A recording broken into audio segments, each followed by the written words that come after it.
Any general that was involved in any of the DEI woke crap has got to go. I sure hope so.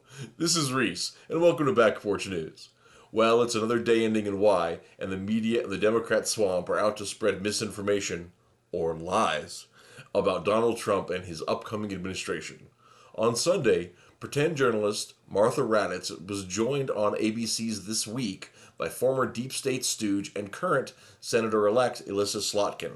Also said Hegseth in his book and in public appearances that he does not think women should be in combat roles. Well, yes and no. I mean, that is a quote, but men and women are just different. And so if you want to, I'm okay with the idea that you maintain the standards where they are for everybody. And if there's some, hard-charging female that meets that standard, great, cool, join the infantry battalion. But that is not what's happened. Elsewhere, Hegseth has even praised the capacities of women pilots, so it's not a gender thing, it's purely a skills issue. We're going to see that is a theme. What do you think those statements right now do to the morale of women in the Pentagon? There is absolute, hallway constant chatter and conversation and concern from senior women officers. Okay, look, I know I'm going to sound like a jerk here, but if this statement, that only qualified people deserve the job, is enough to make you afraid, I don't think you belong there. And that goes for any job, even a gig at Walmart.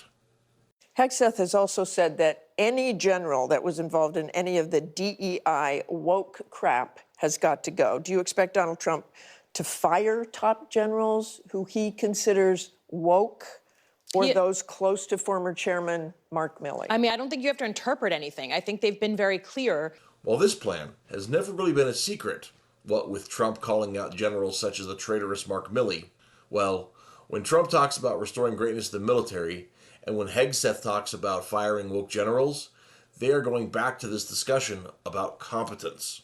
That they're putting together some sort of panel that's going to look at generals, people who have served their nation their entire lives over multiple administrations, Democrat and Republican. They are now openly talking about dismissing them like some sort of kangaroo court. What Slotkin misses is that competence piece again. The top brass has basically failed in every military conflict that we have been involved in since Desert Storm. Even the ones that weren't a total debacle, we won the war only to lose the peace. This is not a kangaroo court. If you are bad at your job, you get fired, period. I don't think that showing that you can be summarily fired in this system is a way to increase recruiting. And that's where you're wrong, Slotkin. If we can prune away the dead branches at the top of the tree, then that will strengthen the trunk and encourage further growth. Too many quality officers are drummed out of the service because there is a limit to how many upper-level jobs are even open. Now, the military is one of the most diverse institutions in the world, so the officer corps should reflect that diversity.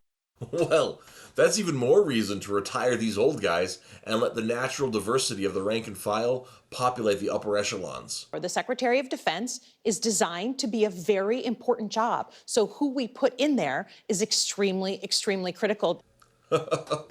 That's right. If competence is the biggest part of the job of the secretary, then how is it not the biggest part of every soldier's and every sailor's job? At least, that's the view from my back porch. Let me know what you think in the comments down below, and we'll catch you next time on Back Porch News.